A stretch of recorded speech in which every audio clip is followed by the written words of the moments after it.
여러분 안녕하십니까? 오늘의 미국 네, 위켄드 에디션 강혜신입니다. 이번 주에 미국에서 가장 뜨거웠었던 뉴스는 두 가지죠. 하나는 문재인 대통령과 트럼프 대통령의 방문, 그리고 또 하나는 줄리안 아산지가 체포된 것.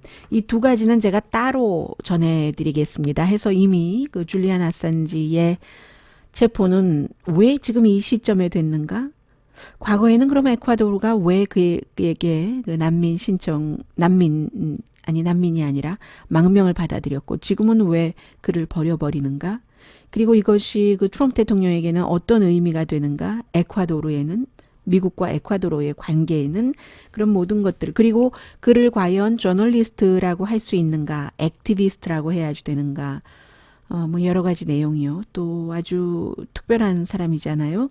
그런 것들은 이미 이 바로 전 클립에 올려놨으니까 보시고요.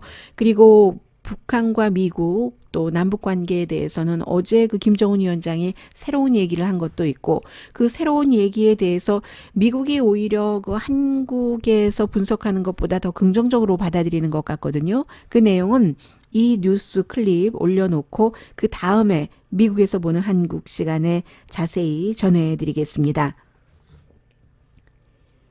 그 두 가지 이외에 항상 그 미국에서 중요한 것은 이민 문제입니다.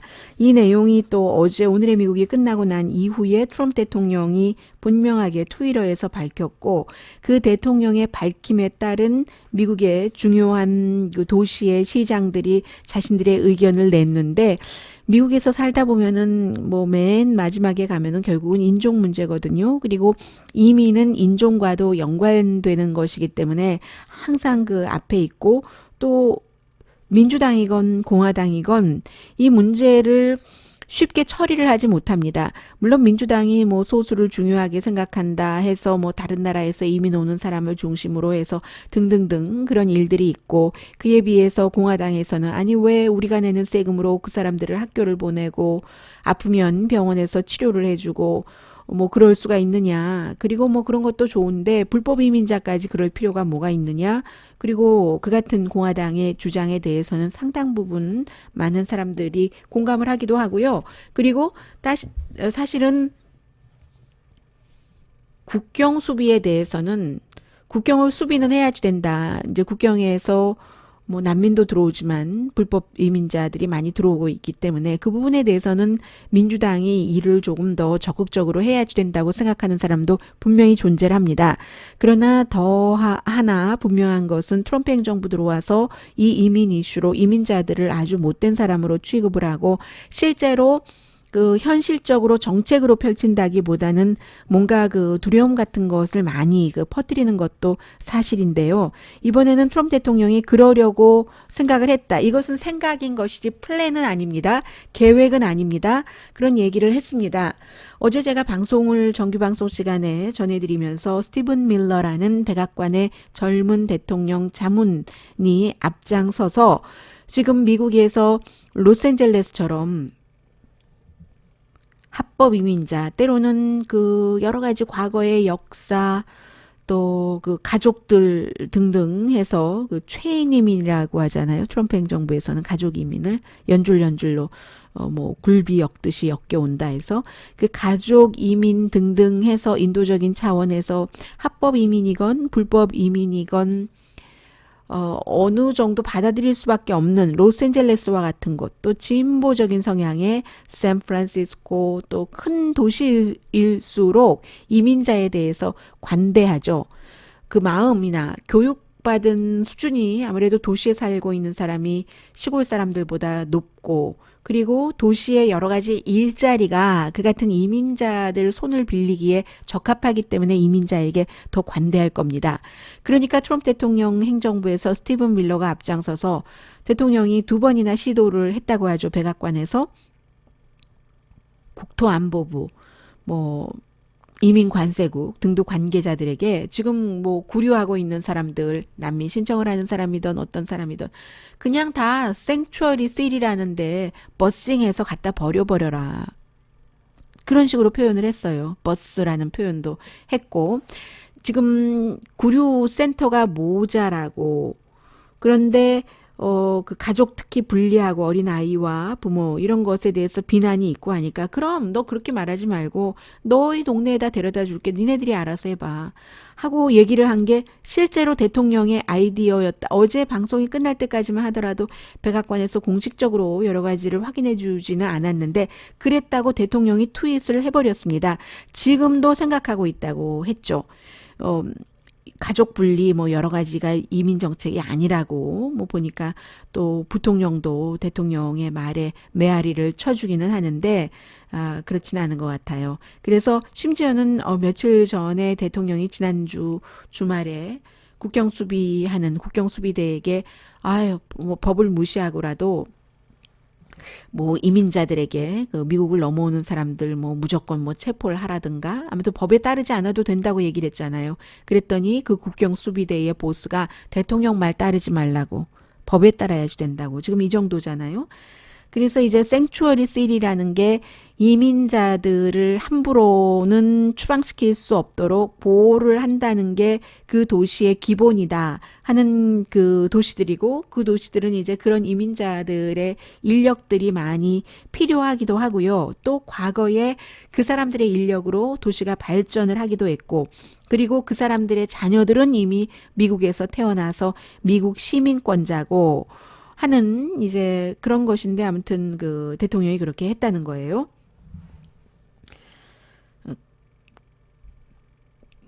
여러 그 이민 관련 부처의 총책임자들이 해고당하거나 사임하거나 하는 일들이 이번 주에 있었고 그러면서 이제 계속 이제 대행 체제로 가는 거예요. 국방부, 내무부, 뭐 유엔 대사, 백악관 비서실장, 스몰 비즈니스 국장도 마찬가지로 지금 대행 체제고 그게 이제 대통령이 좋아해서 그러는데 특히 국토안보부 장관, 이민관세국의 뭐 원래 그 대행이 지명자가 되려고 했는데 대통령이 조금 더 이민에 대해서 강한 사람을 대행으로 데리고 오니까 그 사람도 뭐 30년 일하던 곳에서 나갔고요.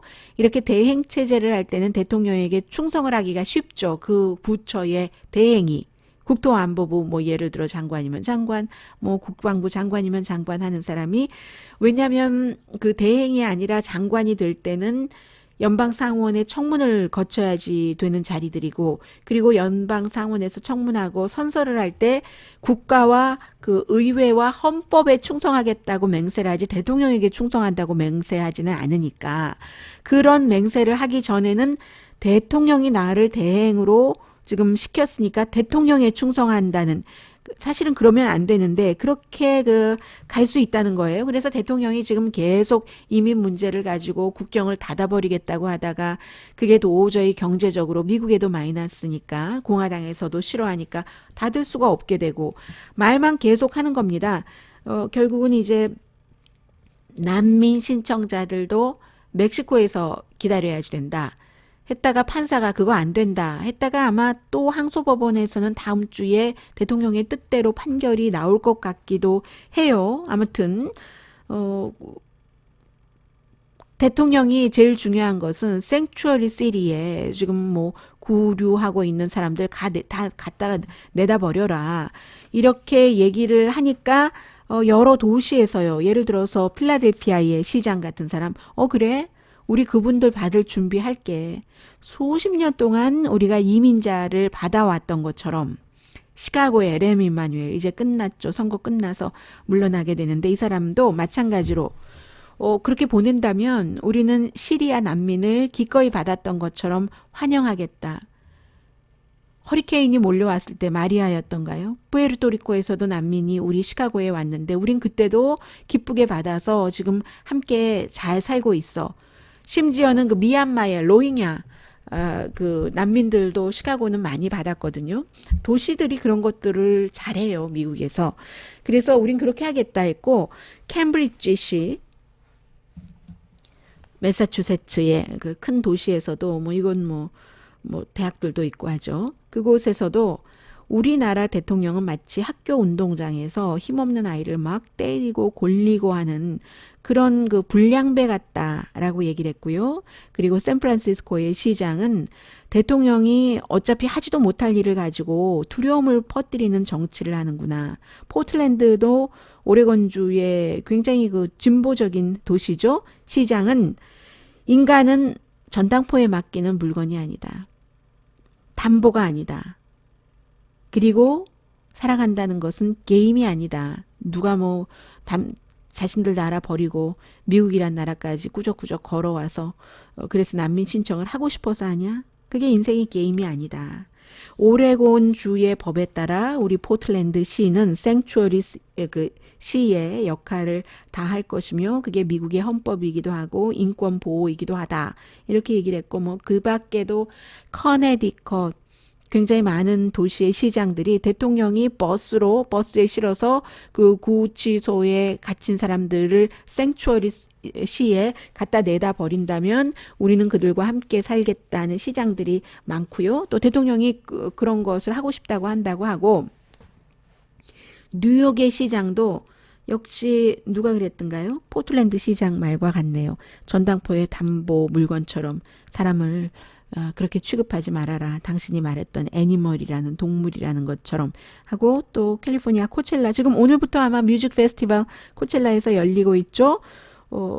우리는 기꺼이 받겠다. 뭐 가족 어린아이 뭐 우린 받겠어. 이렇게 얘기를 하는데 사실은 대통령의 그 같은 그 열망이라고 할까요? 정말 확 그냥 다 갖다 풀어버려. 버스에 실어서 이루어질 수가 없습니다. 관장하는 기구가 이민 관세국인데 이민세관국이 돈이 없어요. 그렇게 하는데 그리고 버스를 실어서 어디에다가 갖다가 덤핑을 한다고 해요. 사람을 덤핑을 한다고 할 때 만약에 누가 가다가 도중에 아프다던가 뭐 잘못된다던가 미국은 법치 국가잖아요. 라이어빌리티가 있습니다. 다른 나라 국민에 대해서도. 그래서 절대로 할 수 없는 일이고 그리고 그 같은 일을 하겠다고 이민세관국이 정부에 세금을 요청을 할 수도 없습니다. 그러니까 사실은 되지 않을 일인데 지금 트럼프 대통령의 백악관에서는 대통령이 거기에 너무 마음이 그냥 확 들어가 있어서 정말 그렇게라도 해버리면 좋겠어 라고 생각을 한다는 거고요.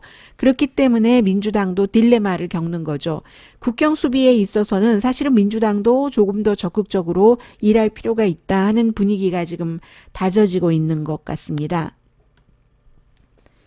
그러나 뭐 어린아이와 부모를 떼어놓는 그것에 대해서는 정말로 많은 미국 사람들이 좋아하지 않습니다. 또 하나 이번 주에 이제 가장 핫했던 아이템 가운데 하나는 연방 법무장관 윌리엄 바라는 사람이 그 굉장히 지금 대통령 편에 쫙 붙어 있기 때문에 지난번에 쫓겨난 그 제프 세션스 법무장관과는 다르다. 이것이 어디까지 갈 것인가? 트럼프 대통령에게 2020년 재선을 치르는데 이 윌리엄 바라는 사람이 굉장히 도움이 될까? 뭐 이런 것들인데 아버지 부시 행정부에서도 일을 했고 굉장히 원래 그 보수적인 사람인데 이 사람이 지금 이번 주에 두 가지 말한 것이 윌리엄 바 연방 법무장관이 첫 번째는 러시아 스캔들 조사가 공정했는지를 수사를 하겠다는 것이고 이미 시작을 했다는 것이고 두 번째는 누군가가 선거 캠페인을 할 때 정치 캠페인을 스파잉을 했다. 그게 스파잉을 당했다 하는 게 트럼프 캠페인이라는 얘기예요. 분명히 그런 일이 일어났다라고 얘기를 했는데 이 부분에 대해서는 상당히 많은 그 전문가들이 연방 법무장관이 너무 공정하지 않다. 대통령의 개인 변호사 내지는 대통령의 변호인처럼 대변인처럼 그 행동을 한다라고 얘기를 하는데 왜냐하면 지금 얘기하는 트럼프 타워를 그 스파잉했다는 그 얘기가 그렇게 얘기하는 사람들이 있지만 그게 제가 도대체 how many times 말씀을 드려야지 됩니까?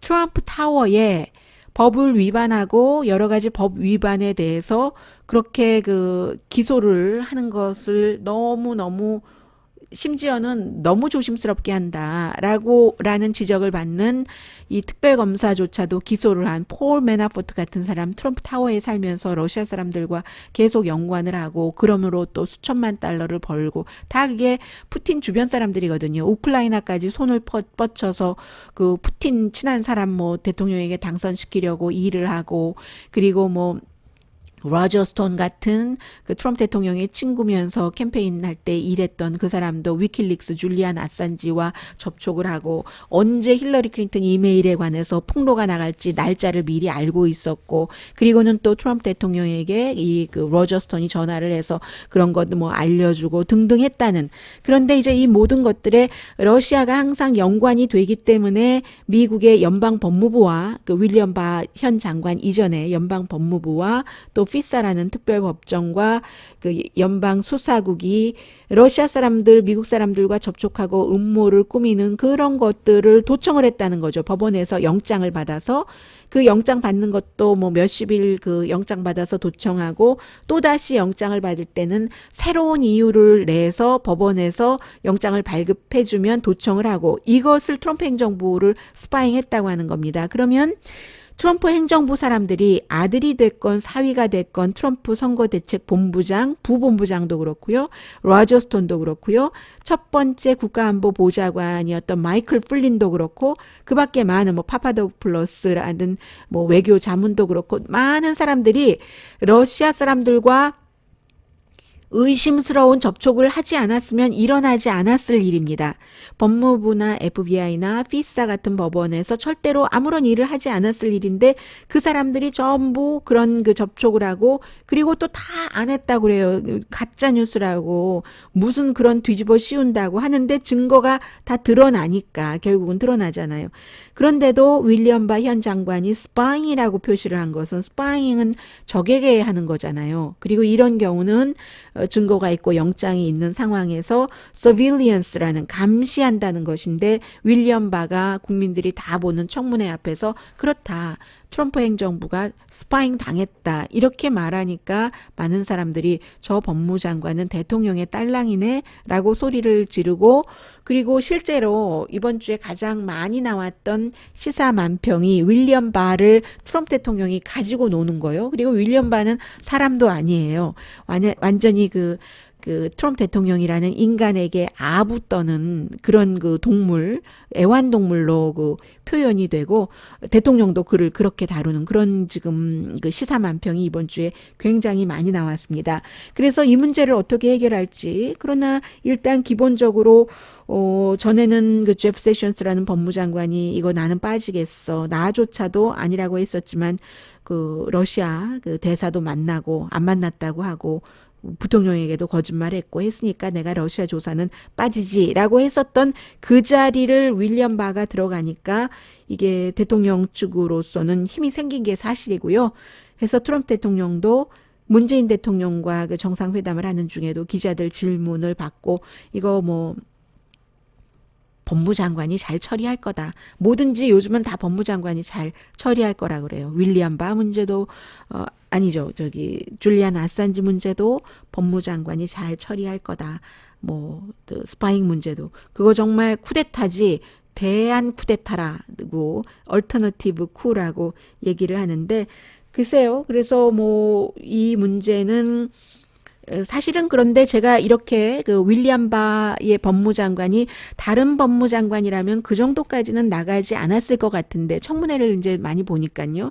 그런데 거기까지 나갔기 때문에 사람들의 반응이 이 정도 나온다라고 짐작을 할 수 있지만요. 그러나 지금 윌리엄 바는 그 특별검사의 보고서를 본 사람이고 저를 포함해서 방송을 들으시는 분 많은 정치인들도 그 특별검사의 보고서를 보지 않았기 때문에 실제로 특별검사의 보고서를 보고 나면은 윌리엄 바 법무장관이 한 말이 맞았네 라고 생각할 가능성도 있다는 것도 저는 함께 말씀을 드립니다. 그 풀 리포트를 그 특별검사가 수사 결과한 것을 우리가 본다면 그러고 나면은 윌리엄 바 지금 법무장관이 몇 번 청문회에 나와서 한 얘기 등이 객관적일 수도 있겠다. 그리고 사실은 또 하나는요. 이 윌리엄 바 그 연방 법무장관이 굉장히 그 무죄 추정 원칙을 지켰었던 사람이거든요. 과거에 아버지 부시 대통령 시절에 일할 때 보면은 그런 것을 이제 미국에서는 그 benefit of the doubt이라고 얘기를 하잖아요. 그 무죄 추정의 원칙, 유죄라는 증거가 확실하게 나올 때까지는 지키는 그 선의의 해석을 하는 거죠. 그런 것 때문에 이제 그런 게 강한 사람이니까 그럴 수도 있겠다는 그런 생각도 들고요. 그리고 또 한 사람의 충성파인 스티븐 무누신도 대통령 세금 보고서 6년치 공개해라 하는 것에 대해서 재무장관으로서 할 수 있는 일이 있으니까 그런 것 이번 주에 안 했습니다. 안 해서 또 다음 주에 또 뉴스가 당연히 되겠죠. 요즘은 트럼프 대통령에게 좋은 뉴스가 많이 나오고 있습니다. 본인의 사람으로 다 심어놨기 때문에 그리고 웬만한 사람은 어차피 그 상원 인준이 쉽지 않을 것 같으니까 더 충성을 할 수 있는 대행 체제로 가고 있고 지금 장관인 사람들은 너무 충성하고 충성하지 않으면 해고해버리고 트윗으로 그렇기 때문에 트럼프 대통령의 힘이 지난번에 취임하고 나서 어쩌면 지금이 절정이라는 그런 그 판단이 됩니다. 게다 대고 경제도 괜찮아요. 이번 주에 그 뭐 소매업 종사자들의 임금도 올랐다고 하고 더군다나 이제 다른 일들은 뭐 다른 나라로 외주를 줄 수 있는데 소매업 종사자들은 그렇지 않으니까요. 식당에서 음식도 만들어야지 손님에게 팔 수가 있고 뭐 그런 일들 그래서 괜찮았다 하니까 경제가 침체될 수도 있다 하는 그런 그 불안감이 조금 줄어들었다고도 볼 수 있고 어찌 보면 경제는 미국 안에서만 돌아가는 게 아니라 세계 다른 나라 여러 가지를 계산을 해보면 올해 말부터는 눈에 보일 정도로 주춤할 수 있다는, 내려갈 수 있다는 정도의 의견 일치는 아직까지 여전한 것 같습니다. 그러나 그래도 막 뭐 보이지도 않을 정도로 추락하는 수준은 아닐 수도 있다 하는 게 이번 주에 나온 여러 가지 경제 그 지표로 알려져 있고요. 또 하나는 연방준비제도 그 이사 지금 2명 공석에 한 사람 허먼 케인을 거의 대통령이 둘 것으로 알려졌는데 그게 쉽진 않아 보여요. 어제까지도 그 대통령은 어제 오후에도 이 사람 나 좋아해 라고 얘기는 했는데 왜냐하면 상원 인준을 받아야지 되는 자리인데 4명의 공화당 의원들이 그를 인준하지 않을 것이라고 얘기를 했거든요. 4명이면은 뭐 민주당은 뭐 거의 아니니까 인준받기가 불가능하거든요. 공화당에서 4명 반란표가 나오면은. 그런데 마지막에 나 그 사람 찍을 수 없어 한 사람이 바로 이유를 성범죄 문제 때문에 그렇다. 뭐 여자들과의 성희롱 문제 이런 것을 결국은 아니라고 하면서도 돈 주고 해결을 했거든요. 허먼 케인. 그래서 지난번에 그 대통령 그 선거 치를 때도 2016년은 아니었어요. 12년도에서도 본인이 이제 할 수 없이 그 도중 하차를 할 수밖에 없었던 그런 사람은 대통령은 여전히 좋다고는 하지만 대통령과 여러 가지가 맞아요. 지금. 그런데 안 맞는 것도 뭐 있기는 있습니다. 경제에 대해서. 그런데 되기는 힘들 것 같아요. 뭐 인준이 뻔히 안 될 사람을 왜 지명을 하겠습니까? 물론 한국에서는 장관 같은 경우는 뭐 이번에도 그 야당이 반대했지만 문재인 대통령이 임명을 했지만 이런 자리는 그 반대한다고 청문회만 치르고 그리고 그냥 임명을 할 수 있는 자리가 아니라 미국은 분명하게 청문회를 치르고 승인을 받아야지만 그 자리에 장이 될 수 있는 시스템이기 때문에 뭐 안 될 수도 있겠어요. 만약에 이 사람까지 되고 한다면은 지금 연방준비제도도 트럼프 대통령이 장악한 것이 되는 것이고 처음에는 그 공화당이 트럼프가 공화당일 수 있어? 하다가 한 임기 시작하고 1년 조금 넘으면서부터는 과거의 공화당이 아니라 트럼프의 당이 돼버린 거죠. 그리고 지금 현재의 공화당의 상원 하원 정치인들은 트럼프 대통령의 모든 것을 좋아하는 사람은 많지 않을 거예요. 그런데 그럼에도 불구하고 그가 그 여러 가지 이민 이슈에 대해서 백인들 자신의 표밭인 그런 사람들이 듣기 좋아하는 얘기를 많이 해주고 해서 그 공화당에서 인기가 있기 때문에 또 그런 트럼프가 인기 있는 지역이 지역구인 정치인들이 많으니까 공화당 정치인들이 그래서 그냥 뭐 트럼프 대통령과 함께 묻어가자 하는 마음이지 뭐 트럼프 대통령을 특히 좋아하는 것 같진 않아요. 그 사이에 공화당 색깔은 싹 바뀌었습니다.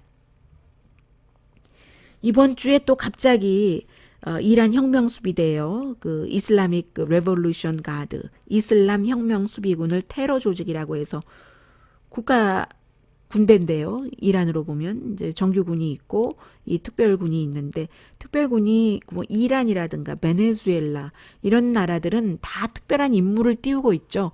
뭐 리비아의 카다피가 살아있을 때에 자신 그 주변의 인물들이라든가 군사력이라든가처럼 해서 이슬라믹 레볼루션 그 가드가 한 15만 명 되는데 뭐 육해 공군 다 있고요. 베네수엘라의 군인들처럼 사업 정치에 관여합니다. 당연히 그 아야톨라 그 알리 그 카마네이와 연결이 돼 있는 것인데 이것을 이제 테러 조직으로 하면서 유럽 사람들에게 이란과 거래할래 미국과 거래할래 대통령이 이렇게 하는 거죠. 그래서 트럼프 대통령의 아메리카 퍼스트 다른 나라에 개입하지 않겠다는 것은 정확하게는 꼭 그렇지도 않아요. 다른 나라에 이런 식의 개입이 내지는 압박은 그 개입이나 압박이라고 또 볼 수 있잖아요. 뭐 유럽이 지형상으로 이란과 해야 될 일이 있고 뭐 오일 문제 이런 것 등등 때문에 그런데 이란과 할래 우리와 할래 대통령이 떡하니 이렇게 해버리니까 아주 그 유럽이 곤란해지는 거고 쿠바와 미국의 그 MLB요 그 메이저 리그 베이스볼이 쿠바 야구 연맹과 선수를 이렇게 그 스카우트 하려고 했었던 것. 그래서 쿠바 야구 연맹에서는 이러이러한 선수가 가능하다고 34명의 명단까지 발표를 했는데 트럼프 행정부가 이것을 무효화해 버렸습니다. 돈이 연관되기 때문에. 그렇게 해서 그 MLB가 그 메이저리그 베이스볼이 쿠바 야구 연맹에 돈을 주면 쿠바 야구 연맹이 그 돈이 다 선수들에게 들어가는 게 아니라 국가로 들어가고 그러면 쿠바에 그 좋은 거다 해서 쿠바에 대해서는 트럼프 대통령이 오바마가 쿠바와 외교 관계를 맺고 우리가 그 존 F 케네디 시절부터 쿠바를 압박만 했는데도 죽지 않고 살아있더라. 그러면 그 정도 시간이 지났으면 입장을 바꾸는 게 낫다. 해서 뭐 하바나에도 가고 외교 수립도 하고 했는데 트럼프 대통령은 그게 다 싫다는 겁니다. 오바마가 해서 싫은 것도 있고 또 하나는 쿠바가 베네수엘라의 그 정보 능력 같은 것을 많이 주고 베네수엘라와 쿠바가 짝짝꿍이 돼서 미국을 비난하니까 니콜라스 마두로가요 베네수엘라에 그러니까 이제 그 미국이 다른 젊은 35살의 정치인을 내세워서 마두로를 무너뜨리려고 하는 것 아니겠어요? 그러면서 이제 쿠바도 마찬가지로 그건 안 된다. 그 돈이 그 쿠바로 들어가는 것은 안 되지 해서 무산됐어요. 무산됐는데 이렇게 될 경우는 그렇다고 미국에 쿠바 선수가 없는 것도 아니고 그동안에 온 그 몇몇 잘 그 던지고 받고 하는 야구 그 쿠바계 선수들은 정말로 위험을 무릅쓰고 이렇게 오고 누구에게 협박을 당하고 미국으로 오기 위해서 뭐 어떤 그 고생을 많이 하고 왔는데 뭐 다시 그쪽으로 돌아가는 게 되겠죠. 해서 미국 국내적으로나 국외적으로 뭔가 그 물 넓히고 이러는 것 안 할 것처럼 하지만 트럼프 행정부가 또 이 정도로 합니다. 트럼프 대통령에게 이번 주에 가장 큰 땡큐를 해야지 될 사람은 벤자민 네탄야후 이스라엘 총리로 뭐 5번 총리하고 4번 연속하는 것이고 이스라엘 정부에서 누구보다도 많이 그 총리를 하는데 종교 우파, 강경 우파의 표에 힘을 얻어서 그렇습니다. 이 리쿠당이 굉장히 강경하고 팔레스타인 사람들에게도 강경하고 또 선거 치르기 이틀 전에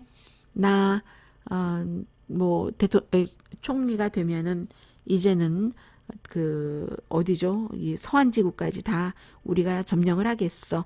얼마 전에 골란 고원이 시리아께 아니라 이스라엘 거라고 미국 대통령이 점을 찍어줬잖아요. 그래서 이제 그런 것들 좋다는 사람들이 많이 나가서 투표를 했고 심지어는 뇌물을 주고 받고 또 봐주기를 했다는 증거가 다 있음에도 불구하고 사람들이 별로 상관하지 않는 것 같아요. 이제 미국도 트럼프 대통령이 아무리 거짓말을 해도 I don't care. 그 이스라엘도 아니 그렇게 탈무드 같은 데서 정직함을 가르치면서 왜 그럽니까? They didn't care. 이게 어느 언론의 표현이었는데요. 벤자민 네탄야후가 기소가 됐는데도 와이프도 그렇고 그를 다시 선출시킨 것을 보면은 이스라엘이 기본적으로 변화하고 싶은 게 아니겠죠. 네. 중도보다는 이 우파 쪽으로 많이 선택을 했고 투표율이 조금 낮았는데 특히 아랍계 투표율이 지난번 선거에 비해서 상당히 낮은 것으로 나왔고요. 트럼프 대통령은 아랍 평화에 아주 좋은 신호다라고 얘기했는데 이게 좋은 신호일까요? 오히려 더 걸끄러워지진 않을까 그런 느낌은 드네요. 그리고는 이제 이란과 베네수엘라에 대해서 많은 비난과 제재를 하는 사이에 러시아가 돈 벌고 있다는 것 아니에요. 사람들이 이란에서도 오일 사고 베네수엘라에서도 오일 사려고 하다가 미국이 뭔가를 막으면 그만큼 그들에게 그 비용이 더 든다던가 접근하기가 불가능하다던가 하는 것이기 때문에 가까운 러시아에 가서 이제 오일을 사가지고 오는 거죠. 그래서 러시아가 블라디미르 푸틴 러시아 대통령이 미국 대통령이 이란과 베네수엘라를 압박함으로써 가장 큰 복을 받고 있다라고 미국 언론이 많이 보도했는데요. 그리고 나서는 제가 좀 전에 그 짜리즘이라는 그 매체가 있는데, 네, 그 러시아의 그 전제 정책, 그 짜리즘, 그 짜리즘이라는 매체입니다. TSARIJM. 러시아 외무장관이 새로운 세계 질서가 확립 중이다.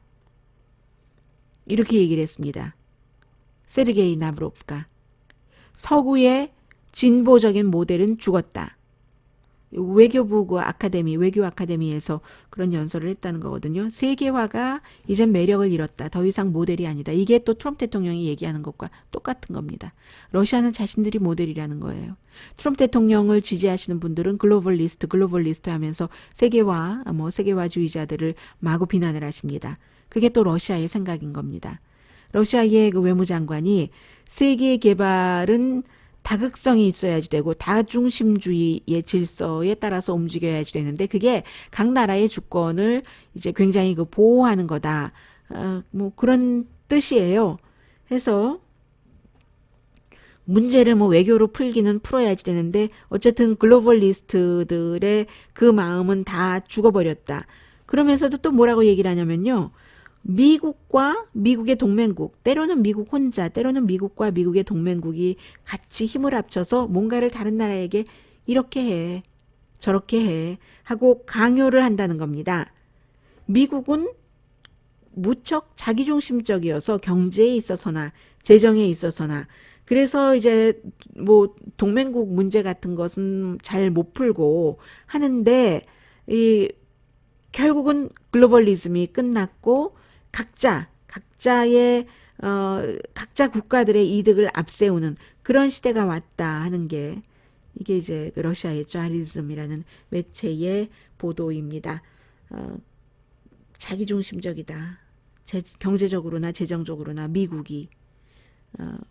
혼자는 그리고 동맹국 이런 여러 가지 문제를 풀 수가 없다. 미국은 정말 협박과 압력을 많이 하는 그런 나라다 하는 내용까지도 이 짜리즘에 실렸습니다.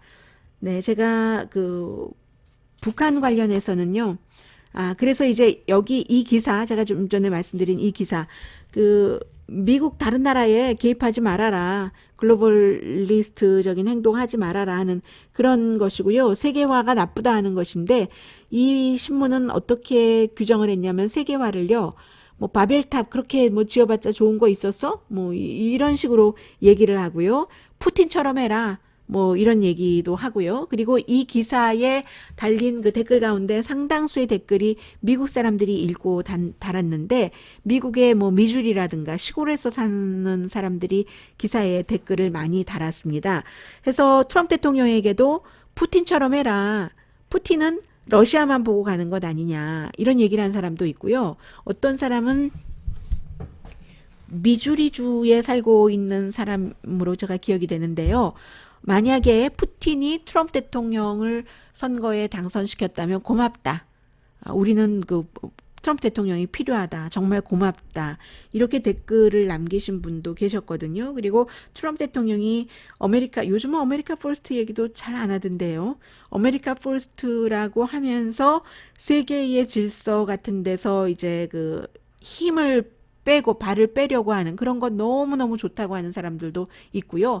나중에 뭐 이런 위험한 댓글도 있었습니다. 나중에 만약에 뭔가가 무너지고 일리걸 그 에일리언 침략자 대통령이 쓰는 단어가 이제 미국 국민에게로 넘어가서 미국 국민 가운데 자리즘이라는 이 매체를 읽은 사람들이 댓글을 달기를 침략자 일리걸 에일리언 불법 이민자들을 안 와도 되고 트럼프 대통령이 하는 그런 정책이 너무 좋다. 뭐 이 댓글에 이제 전부 그런 것들을 달고 사람들이 푸틴도 그 러시아만 위하니까 트럼프 대통령도 러시아만 위하는 게 당연하다. 푸틴이 사실은 러시아에서 그 어떤 사람들은 그나마 이제 다른 나라를 막 못 살게 굴면서 러시아 우선을 펼쳐서 좋다는 사람들도 있긴 있잖아요.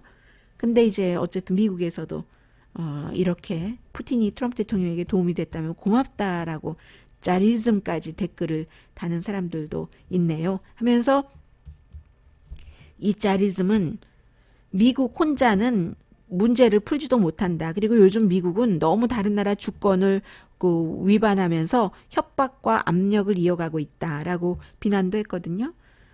그런데 트럼프 대통령 지지자들은 그런 면은 또 잘 안 받아들이는 것 같아요. 잘 안 받아들이고 무조건 아메리카 퍼스트만 하니까 좋다 이런 정도로 얘기를 해서 오늘 여기까지 할까요? 오늘의 미국 위켄드 에디션은 여기서 끝내고요. 미국에서 보는 한국 시간에 김정은 트럼프 대통령 다시 트윗까지 했어요. 김정은 위원장이 우리는 사이가 좋다라고 얘기하니까 그 사이 좋은 게 아니라 더 정확하게 말하자면 excellent. 우리 사이가 엑셀런트라는 거예요. 그렇게 얘기했거든요. 그런 부분까지 미국에서 보는 한국 시간에 전해드리고요. 저는 강혜신이었습니다.